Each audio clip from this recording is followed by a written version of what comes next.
जय हिंद दोस्तों। बिहार दरोगा पीटी एग्ज़ाम कल यानी 17 दिसंबर को फर्स्ट शिफ्ट और सेकंड शिफ्ट में इसका एग्ज़ाम कंप्लीट कराया गया है। तो साथियों, आज की इस वीडियो में दोनों शिफ्टों में पूछे गए प्रश्नों को कवर करेंगे। तो साथियों, अगर आप आगे बिहार दरोगा में फॉर्म भरने वाले हैं या फिर कल जिन्होंने एग्ज़ाम दिया है, आप लोग पूरा वीडियो को ध्यानपूर्वक देखिए। और साथियों, बिहार दरोगा का जो ओरिजिनल पेपर है, जैसे कि आप लोग स्क्रीन पर देख सकते हैं, इसमें क्वेश्चन जो है वो धुंधला दिखाई दे रहा है। इसलिए साथियों, हमने सभी क्वेश्चन और उसके ऑप्शन को सही से पढ़ के टाइप करके आपके लिए एक PDF तैयार किया है, जिससे आप लोग इस पेपर को एक टेस्ट के तौर पर अटेंड कर सकते हैं। तो आप लोग पूरा वीडियो को ध्यान से देखिएगा और इस पेपर में आप लोग कितने क्वेश्चन सही कर पाते हैं, सेशन के लास्ट में आपको कमेंट करके बताना है। तो देखिए, पहला क्वेश्चन पूछा गया था, पूर्वी द्वीप समूह की खोज किस पुर्तगाली नाविक ने किया था। सभी ऑप्शन को ध्यान से पढ़िए। और साथियों, अगर आपको इन सेट में किसी भी प्रश्न का आंसर आता हो तो आप सभी नीचे लाइव चैट में अपना अपना आंसर बता सकते हैं, जिससे आपका प्रॉपर तरीके से रिवीजन भी हो सके। तो देखिए, पूर्वी द्वीप समूह की बात करें तो इसकी खोज किस पुर्तगाली नाविक ने किया था। तो यहाँ पर जो ही बच्चे ऑप्शन बी बता रहे हैं, उनका बिल्कुल सही जवाब है, वास्को डी गामा ने किया था। किसने किया था? तो याद रखिएगा, वास्को डी गामा ने। वास्को डी गामा भारत आने वाला पहला पुर्तगाली यात्री था। ये भारत कब आए थे? तो 1498 ईस्वी में। तो इसे भी ध्यान रखें। आगे देखिए, दिहांग दर्रा भारत के किस राज्य में स्थित है। बहुत ही सिंपल क्वेश्चन पूछा गया है। चलिए आंसर कीजिए। और साथियों, इसका PDF भी हम आपको देने वाले हैं। बस आप लोग पूरा वीडियो को ध्यान से देखिए। PDF कहाँ पर मिलेगा, कैसे डाउनलोड करना है, आपको वीडियो में बता दिया जाएगा। तो दिहांग दर्रा की बात करें, भारत के किस राज्य में स्थित है? बिल्कुल सही आंसर दिए हैं, अरुणाचल प्रदेश में। याद रखिएगा, दिहांग दर्रा किस राज्य में है? तो अरुणाचल प्रदेश में स्थित है। सामान्य दृष्टि के वयस्क के लिए नेत्र का निकटतम बिंदु क्या है? ये बिल्कुल 10th लेवल का क्वेश्चन पूछा गया था। चलिए आंसर कीजिए। तो यहाँ पर तीसरे क्वेश्चन का आंसर क्या होगा? तो याद रखिएगा, 25 सेंटीमीटर पर। सामान्य दृष्टि के वयस्क के लिए नेत्र का निकटतम बिंदु क्या होता है? तो 25 सेंटीमीटर होता है। और अधिकतम बिंदु पूछे तो आप लोग कमेंट करके बताइए, अधिकतम बिंदु क्या होता है। आगे देखिए, हून किस भारतीय राज्य में मनाया जाने वाला एक सांस्कृतिक त्यौहार है? चलिए चौथे क्वेश्चन के लिए आंसर कीजिए फटाफट से। और इस सेट में आपके जितने भी क्वेश्चन सही हो रहे हैं, आप लोग साइड में कॉपी में लिखते चलिए। फिर सेशन के लास्ट में आपको कमेंट करके अपना अपना स्कोर बताना है और बिल्कुल ईमानदारी पूर्वक अपना अपना स्कोर देना है। तो यहाँ पर इसका सही जवाब है डी ऑप्शन, मणिपुर। याद रखिएगा, ये जो हून फेस्टिवल है, ये एक सांस्कृतिक त्यौहार है और ये मणिपुर राज्य में मनाया जाता है। चलिए आगे देखिए, एक पूर्ण प्रतिस्पर्धा बाजार में निम्नलिखित विशेषताएं हैं। चलिए क्वेश्चन नंबर 5 के लिए आंसर कीजिए। तो ये जो क्वेश्चन है कूट के माध्यम से पूछा गया था। तो इसका आंसर क्या था? बाजार में बड़ी संख्या में खरीदार और विक्रेता शामिल है। ये भी सही था। सभी फर्म समरूप वस्तुएं बनाती है। ये भी सही था। प्रत्येक खरीदार और विक्रेता एक मूल्य देने वाला है। तीनों ही ऑप्शन यहाँ पर सही है। आगे देखिए, मैथ्स का क्वेश्चन है, एक ठोस शंकु जिसके आधार की त्रिज्या R तथा ऊंचाई h है, तो उसका कुल पृष्ठीय क्षेत्रफल क्या है? ये क्वेश्चन पूछा गया था। इसका ऑप्शन हमने नहीं लिखा है, इसका आंसर बता देते हैं। इसका आंसर होगा pi into R² plus RH। याद रखिएगा, ये इसका आंसर था। तो अगर आपने इस आंसर को टिक किया है तो आपका बिल्कुल सही जवाब है और ये बी ऑप्शन में दिया गया था। आगे देखिए, कौन से संस्था स्थानीय क्षेत्र प्रबंधन योजना विकसित करने के लिए तैयार है? तो साथियों, क्वेश्चन नंबर 7 के लिए आंसर क्या हो जाएगा? तो ये इसका आंसर था CSIR नेरी। तो अगर आप लोगों ने ऑप्शन डी को दिया था तो आपका बिल्कुल सही जवाब होगा CSIR नेरी। और साथियों, जिन्होंने अभी तक सेशन को लाइक नहीं किया है, प्लीज़ आप सभी से रिक्वेस्ट है कि आप सभी सेशन को साथ में लाइक करते चलिए और इस सेशन को अधिक से अधिक अपने सभी दोस्तों के साथ भी ज़रूर शेयर कर दें। आगे देखिए, पूछा गया था सुभाष चंद्र बोस द्वारा फॉरवर्ड ब्लॉक का गठन कब किया गया था। चलिए बिल्कुल सोच समझकर आंसर करना है। तो यहाँ पर 8वें क्वेश्चन का आंसर क्या था, तो 1939 में। याद रखिएगा, सुभाष चंद्र बोस द्वारा 1939 में फॉरवर्ड ब्लॉक का गठन किया गया था। आगे देखिए, पंजाब का ब्रिटिश साम्राज्य में विलय किस वर्ष हुआ था।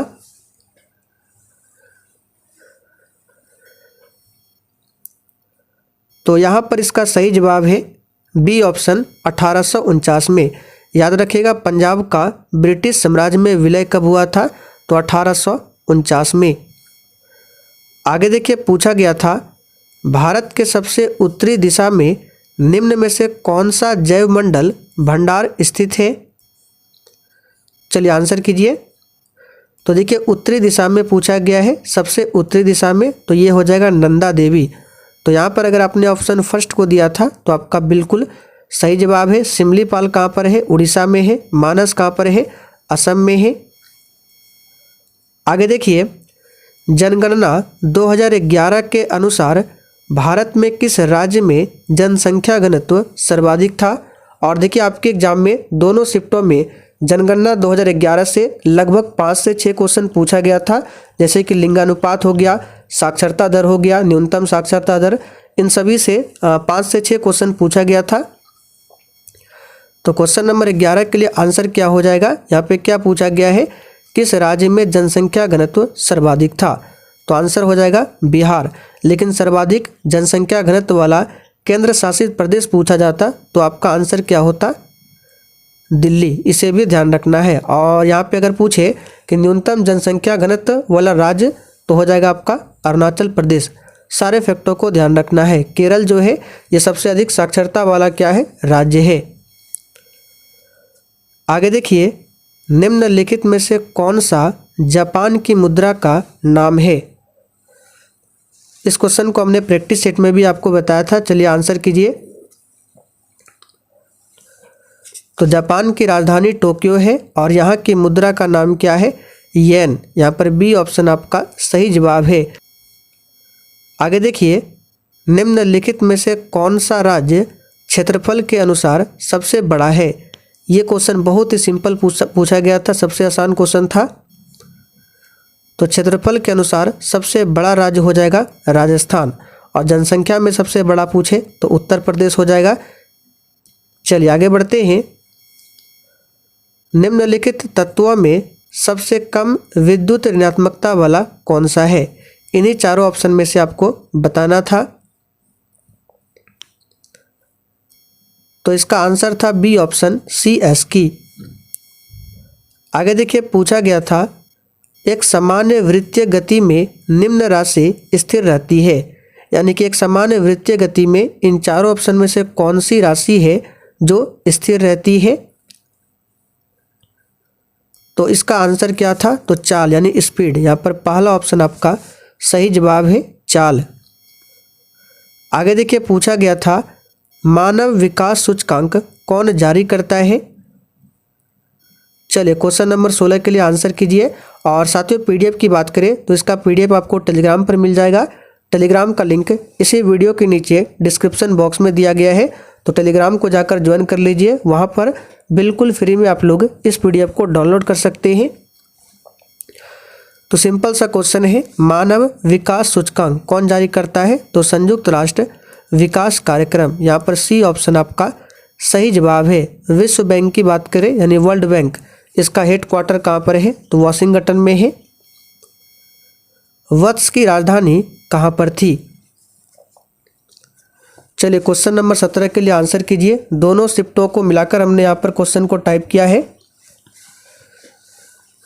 तो वत्स की राजधानी कहाँ पर थी, तो इसे भी हमने प्रैक्टिस सेट में आपको बताया था, कौशाम्बी। ये वत्स की राजधानी थी, कहाँ पर, कौशाम्बी। 17 का आंसर आपका ए ऑप्शन हो जाएगा, कौशाम्बी। और ये जो 16 नंबर क्वेश्चन है, बिहार पुलिस के प्रैक्टिस सेट में भी हमने आपको बहुत बार बताया था। आगे देखिए, संघीय कार्यपालिका के अंतर्गत नहीं है। चलिए क्वेश्चन नंबर 18 के लिए आंसर कीजिए। और देखिए, इस क्वेश्चन को हमने पॉलिटी क्लास में बताया था, तो अगर आप लोग शाम 7:30 बजे की क्लास को डेली अटेंड करते हैं तो बिल्कुल आराम से आंसर कर सकते हैं। संघीय कार्यपालिका के अंतर्गत इनमें से कौन नहीं आता है? तो देखिए, राष्ट्रपति आते हैं, प्रधानमंत्री भी आएगा, महान्यायवादी भी आएगा, लेकिन नियंत्रक एवं महालेखा परीक्षक, जिसको शॉर्ट में CAG कैग कहा जाता है, ये नहीं आता है। और वर्तमान में नियंत्रक एवं महालेखा परीक्षक कौन है? तो गिरीश चंद्र मुर्मू। और भारत के महान्यायवादी कौन है वर्तमान में? R वेंकटरमनी। आगे देखिए, 2011 की जनगणना के अनुसार भारत का तीसरा सर्वाधिक साक्षरता दर वाला राज्य कौन सा है? चलिए क्वेश्चन नंबर 19 के लिए आंसर कीजिए। तो तीसरा पूछा गया है, इसका सही जवाब क्या होगा? मिजोरम। याद रखिएगा, मिजोरम आपका सही जवाब है। पहले स्थान पर कौन है? तो केरल है साक्षरता में। और सबसे कम साक्षरता दर वाला राज्य पूछे तो यहाँ पर हो जाएगा अपना बिहार। सबसे कम लिंगानुपात वाला राज्य पूछे तो हो जाएगा आपका हरियाणा। और सबसे अधिक लिंगानुपात पूछे तो केरल। सबसे कम लिंगानुपात वाला केंद्र शासित प्रदेश कौन सा है? देखिए, राज्य सभी को पता होता है कि सबसे कम लिंगानुपात किस राज्य का है, लेकिन केंद्र शासित प्रदेश में थोड़ा सा कन्फ्यूजन होता है, इसलिए यहाँ पे पूछा गया है केंद्र शासित प्रदेश में।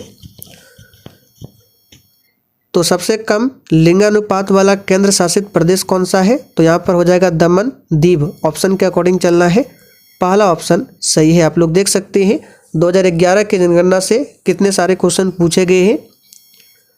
यहाँ भी देखिए 2011 की जनगणना से है, भारत में किस केंद्र शासित प्रदेश में 2011 में न्यूनतम जनसंख्या घनत्व रही थी? तो केंद्र शासित प्रदेश में बताना है न्यूनतम जनसंख्या घनत्व। तो इसका आंसर होगा अंडमान एवं निकोबार द्वीप समूह में। अगर राज्य पूछा जाता तो आंसर आपका क्या होता? अरुणाचल प्रदेश। भारतीय संविधान के कौन से भाग में कल्याणकारी राज्य की संकल्पना है? चलिए क्वेश्चन नंबर 22 के लिए आंसर कीजिए। भारतीय संविधान के कौन से भाग में कल्याणकारी राज्य की संकल्पना है? तो यहाँ पर इसका सही जवाब क्या है? तो राज्य के नीति निर्देशक तत्व में, जिसे आयरलैंड देश के संविधान से लिया गया है और इसे भाग 4 में रखा गया है। और अनुच्छेद 36 से लेकर 51 तक में। प्रस्तावना में अभी तक कितने बार संशोधन हुआ है? तो केवल और केवल एक बार। कौन सा? तो 42वां हुआ है 1976 में। और इसी के तहत इसमें 3 शब्दों को जोड़ा गया था। मूल अधिकार की बात करें तो इसे अमेरिका देश के संविधान से लिया गया है और इसे भाग 3 में रखा गया है। और आर्टिकल 12 से लेकर 35 तक में। निम्नलिखित में से कौन सी गैस ओजोन परत के लिए हानिकारक है? देखिए, इस क्वेश्चन को भी हमने आपको बहुत बार बताया है, बिहार पुलिस में भी बताया था। तो कौन सी गैस बताना है इन चारों ऑप्शन में से ओजोन परत के लिए हानिकारक है? तो इसका आंसर अगर आपने ऑप्शन बी को दिया था तो आपका बिल्कुल सही जवाब है क्लोरोफ्लोरोकार्बन, CFC। याद रखिएगा, ओजोन परत की बात करें ये समताप मंडल में पाया जाता है। और विश्व ओजोन दिवस कब मनाया जाता है? तो प्रत्येक वर्ष 16 सितंबर को। ओजोन का सूत्र क्या है? O3 है। सभी को ध्यान रखें। ये नाइट्रस ऑक्साइड क्या है? तो N2O, जिसे हंसाने वाली गैस भी कहा जाता है। अवसर की सामान्य से संबंधित अनुच्छेद कौन सा है? यहाँ पे देखिए, अवसर की समानता होना चाहिए। अवसर की समानता से संबंधित आर्टिकल कौन सा है? तो सिंपल सा क्वेश्चन है, यहाँ पर आंसर क्या होगा? आर्टिकल 16। आगे देखिए, पूछा गया था दूरी समय ग्राफ का ढलान क्या देता है? इस क्वेश्चन का सही जवाब था चाल यानी स्पीड। कालाशोक किस राजवंश से संबंधित था? तो यहाँ पर इसका सही जवाब क्या होगा? कालाशोक शिशुनाग वंश से संबंधित था। और आपको याद होगा कालाशोक के समय में ही दूसरा बौद्ध संगति का आयोजन होता है वैशाली में, इसे भी ध्यान रखें। राष्ट्रपति पद के चुनाव के लिए जमानत राशि क्या है? चलिए क्वेश्चन नंबर 27 के लिए आंसर कीजिए। और साथियों जिन्होंने अभी तक सेशन को लाइक नहीं किया है फटाफट से आप सभी सेशन को लाइक कीजिए। तो जमानत पद के चुनाव के लिए जमानत राशि पूछे तो यहाँ पर इसका आंसर क्या हो जाएगा? 15,000। क्या? 15,000। कौन सी कंपनी ने भारत में प्रथम इलेक्ट्रिक कार लॉन्च की थी? इसका सही जवाब है ऑप्शन के अकॉर्डिंग टाटा। लाल लेटराइट, यहाँ पे मिशन नहीं होगा मृदा होगा, ठीक है। लाल लेटराइट मृदा किस फसल के लिए अधिक उपयुक्त है? तो जिस प्रकार से काली मिट्टी जो है कपास की खेती के लिए उपयुक्त है, उसी प्रकार लाल लेटराइट मृदा जो है काजू की खेती के लिए सबसे अधिक उपयुक्त है। यहाँ पर पहला ऑप्शन आपका सही जवाब है काजू। द्रव अवस्था से गुजरे बिना गैसीय अवस्था का सीधे ठोस अवस्था में परिवर्तन क्या कहलाता है?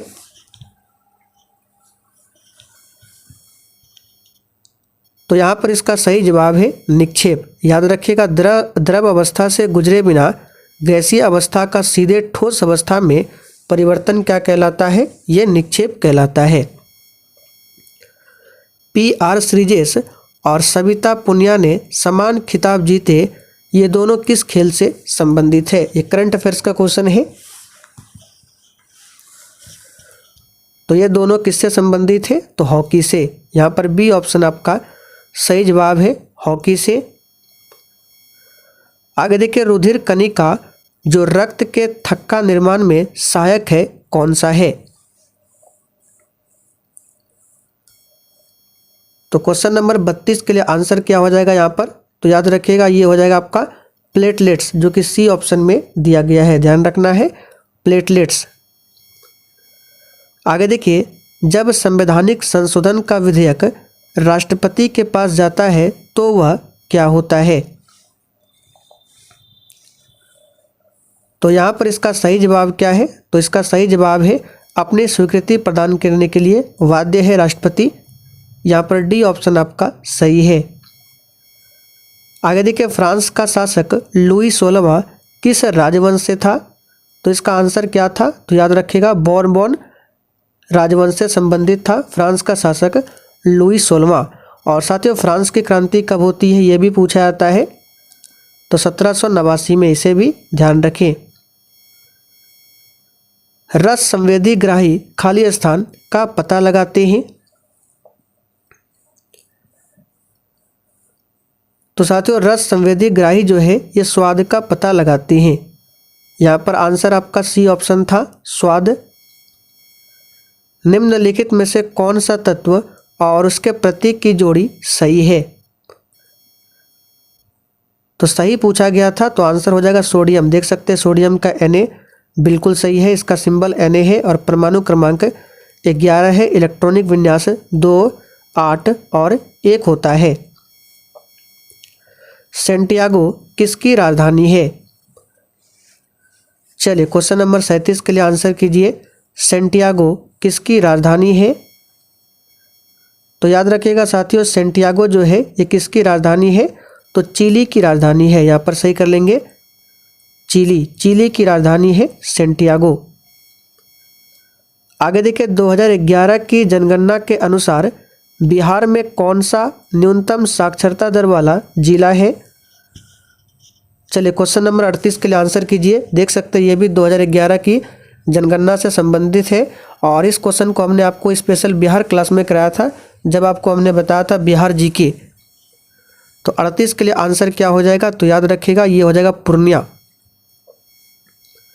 यूनेस्को का मुख्य कार्य क्या है ये पूछा गया था, तो इसका जो ऑप्शन है वो क्लियर रूप से नहीं दिखाई दिया। तो यहाँ पे देखिए इसका जो आंसर हो जाएगा शिक्षा, विज्ञान व संस्कृति में अंतर्राष्ट्रीय सहयोग द्वारा शांति की स्थापना करना, ये यूनेस्को का क्या है?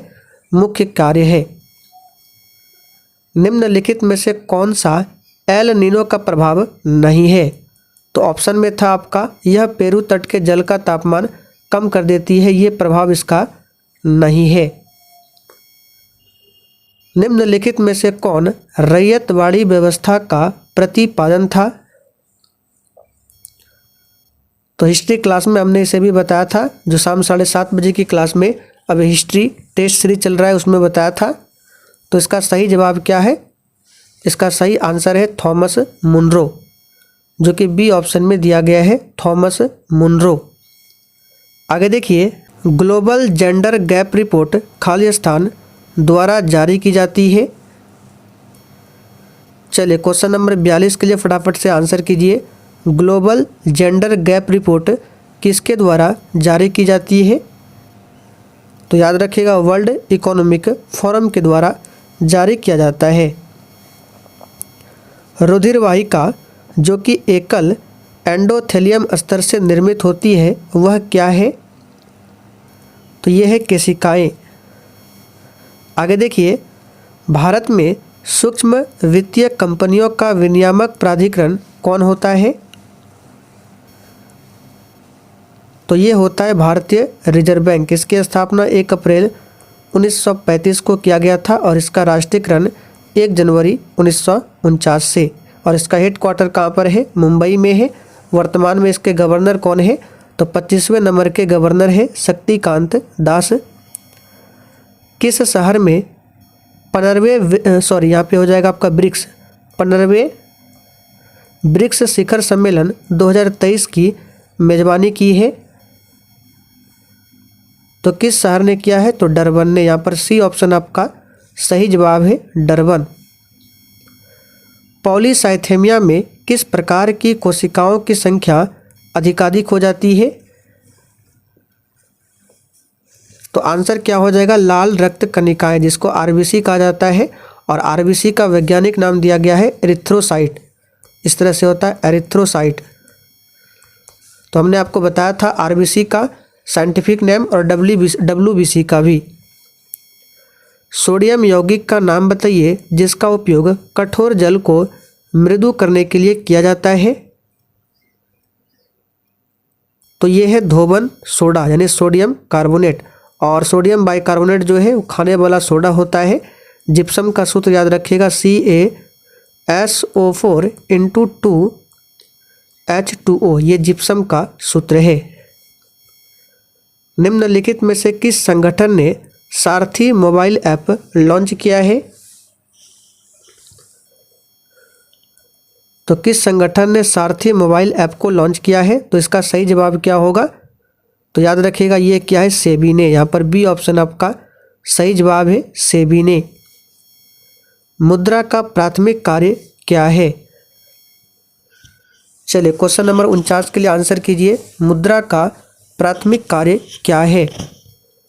तो विनिमय का माध्यम, मूल्य का मापक, ये दोनों क्या है? मुद्रा का प्राथमिक कार्य है।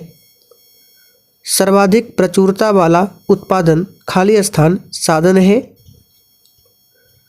तो साथियों सर्वाधिक प्रचुरता वाला उत्पादन श्रम साधन है। यहाँ पर बी ऑप्शन आपका सही जवाब है, श्रम। हिटलर का जन्म कहाँ पर हुआ था? तो हिटलर का जन्म कहाँ पर हुआ था? व्रीनाई में। यहाँ पर ए ऑप्शन में दिया गया है। प्राकृतिक संसाधनों के दोहन से वस्तुओं का उत्पादन करने वाला क्षेत्र क्या कहलाता है? तो ये कहलाता है प्राथमिक क्षेत्र। यहाँ पर पहला ऑप्शन सही जवाब है, प्राथमिक क्षेत्र। राज्य विधान परिषद की न्यूनतम सदस्य संख्या क्या है? तो न्यूनतम पूछा गया, हमने आपको बताया था न्यूनतम क्या है? 40 है। यहाँ पर डी ऑप्शन आपका सही जवाब है, 40 याद रखिएगा। निम्नलिखित में से किसे तैरते द्वीपों की झील कहा जाता है? तो तैरते द्वीपों का झील लोकटक झील है, जो कि मणिपुर में है। यहाँ पर बी ऑप्शन सही है, लोकटक झील। बिहार के निम्नलिखित में से कौन सा जिला स्वर्ण खनिजों के उत्पादों की सूची में है? तो स्वर्ण खनिजों के उत्पादन की सूची में कौन सा जिला है? तो बिहार का जमुई डिस्ट्रिक्ट है। यहाँ पर सी ऑप्शन आपका सही जवाब है, जमुई। भारत छोड़ो आंदोलन के प्रस्तावक कौन थे? चलिए क्वेश्चन नंबर 56 के लिए आप सभी आंसर कीजिए। तो साथियों, भारत छोड़ो आंदोलन के प्रस्तावक कौन थे? तो यहाँ पर इसका आंसर क्या हो जाएगा? तो याद रखिएगा, पंडित जवाहरलाल नेहरू थे। यहाँ पर डी ऑप्शन आपका सही जवाब है। ऑप्शन के अकॉर्डिंग चलना है। भारत छोड़ो आंदोलन हुआ था 1942 में और इसका नेतृत्व किया था महात्मा गांधी ने। चलिए आगे बढ़ते हैं। किस मध्यकालीन संत के उपदेश अभंग में संकलित है? चलिए क्वेश्चन नंबर 57 के लिए आंसर कीजिए। और साथियों, जो भी आगे बिहार दरोगा का फॉर्म भरने वाले हैं, जब वैकेंसी आएगा तो अगर आप लोग क्लास करना चाहते हैं तो आप लोग रात 8:30 बजे की क्लास को देख सकते हैं। तो किस मध्यकालीन संत के उपदेश अभंग में संकलित है? सही जवाब है नामदेव। संविधान के किस अनुच्छेद के अंतर्गत भारत में निर्वाचन आयोग का गठन किया गया है? तो इसे भी हमने पॉलिटी क्लास में आपको बताया था। सही जवाब है अनुच्छेद 324 में। भारत में स्थानीय शासन किसका विषय है?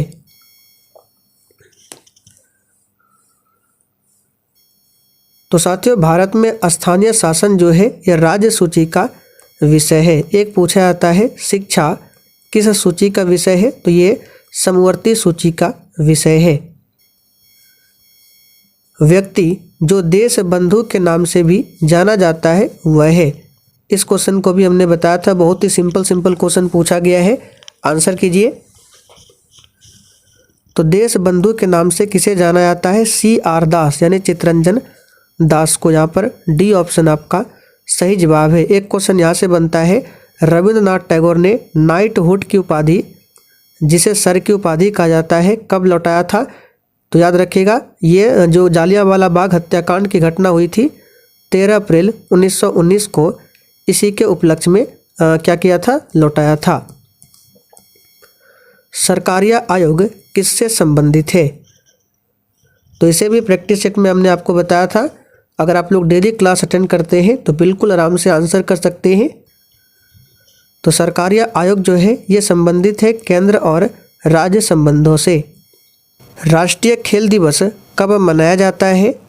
चलिए क्वेश्चन नंबर 63 के लिए आंसर कीजिए। तो साथियों, राष्ट्रीय खेल दिवस प्रत्येक वर्ष 29 अगस्त को मनाया जाता है। बहुत ही सिंपल क्वेश्चन है। और 28 फरवरी को क्या मनाया जाता है? तो राष्ट्रीय विज्ञान दिवस। निम्नलिखित में से किसकी नियुक्ति राष्ट्रपति द्वारा नहीं की जाती है? तो देखिए, राज्यपाल की नियुक्ति राष्ट्रपति करते हैं। वायुसेना अध्यक्ष की नियुक्ति, भारत के मुख्य न्यायाधीश की नियुक्ति, इन सभी की नियुक्ति राष्ट्रपति के द्वारा किया जाता है। जबकि लोकसभा का अध्यक्ष, इसकी नियुक्ति राष्ट्रपति नहीं करते हैं। वर्तमान में लोकसभा के अध्यक्ष कौन है? ओम बिरला है। और वर्तमान में 17वीं लोकसभा चल रहा है। कर्पूरी देवी एक ख्यातनाम कलाकार, खाली स्थान पेंटिंग से संबंधित थी। तो बिहार से रिलेटेड क्वेश्चन है। आंसर हो जाएगा मधुबनी। ध्यान रखेंगे। पेलाग्रा रोग किस विटामिन की कमी से होता है? तो याद कीजिए, हमने आपको बताया था विटामिन B3 की कमी से पेलाग्रा रोग होता है। और विटामिन B3 का नाम नियासिन है। थायमिन किसका है? विटामिन B1 का है। कैल्सीफेरॉल विटामिन D का है। आप लोग कमेंट करके बताइए राइबोफ्लेविन किस विटामिन का नाम है। बंगाल की खाड़ी के सहारे तटीय मैदान का विभाग है। इस क्वेश्चन का सही जवाब क्या हो जाएगा? तो याद रखिएगा, कोरोमंडल तट है। पालर पानी क्या है? ये पूछा गया था। तो पालर पानी एक प्रकार का वर्षा जल है। भारतीय संविधान का कौन सा अनुच्छेद राष्ट्रपति को जानकारी देने के संबंध में प्रधानमंत्री के कर्तव्य से संबंधित है? तो राष्ट्रपति को जानकारी देने के संबंध में प्रधानमंत्री का कर्तव्य है। इसके बारे में आर्टिकल 78 में बताया गया है। अनुच्छेद 61 में क्या है? तो याद रखिएगा, अनुच्छेद 61 में है क्या है? 61 में महाभियोग की प्रक्रिया है जो कि राष्ट्रपति पर लगाया जाता है, तो इसे भी ध्यान रखें। किसी वस्तु के बल और त्वरण के बीच का संबंध दिया जाता है, तो किसी वस्तु के बल और त्वरण के बीच का संबंध दिया जाता है न्यूटन के गति के दूसरे नियम से। यहाँ पर बी ऑप्शन आपका सही जवाब है। आगे देखिए, दुर्गावती जलप्रपात बिहार के किस जिले में स्थित है? तो साथियों, दुर्गावती जलप्रपात बिहार के किस जिले में है? तो कैमूर जिले में स्थित है। ऑपरेशन फ्लड का संबंध किससे है? बहुत ही सिंपल क्वेश्चन है। तो ऑपरेशन फ्लड का संबंध किससे हो जाएगा? तो याद रखिएगा, दूध उत्पादन से, जिसे श्वेत क्रांति के नाम से भी जाना जाता है। और भारत में श्वेत क्रांति के जनक कौन है? तो डॉक्टर वर्गीज कुरियन है। मनुष्य में श्रव्य आवृत्ति की प्रास क्या है? तो हमने आपको बताया था 20 हर्ट्ज से लेकर 20 किलो हर्ट्ज, इसी के बीच की आवृत्ति को मनुष्य सुन सकता है। इसे हमने आपको बताया था रात 8 बजे की क्लास में भी। आगे देखिए, सबसे अधिक प्रयोग आने वाली ज्वर रोधी दवा कौन सी है? तो आपके ऑप्शन में था पैरासीटामोल, जो कि इसका सही आंसर था। तो चलिए साथियों, आज के लिए इतना ही। हमने दोनों शिफ्टों में पूछे गए टोटल यहाँ पे 74 इंपॉर्टेंट प्रश्नों को कवर किया है। और भी क्वेश्चन है, अगर आप लोग कमेंट करेंगे तो उस क्वेश्चन को भी करा देंगे। तो इसका PDF आपको कहाँ पर मिलेगा हमने आपको बता दिया। तो सेशन पसंद आया हो तो जाने से पहले सेशन को लाइक और शेयर जरूर कीजिए।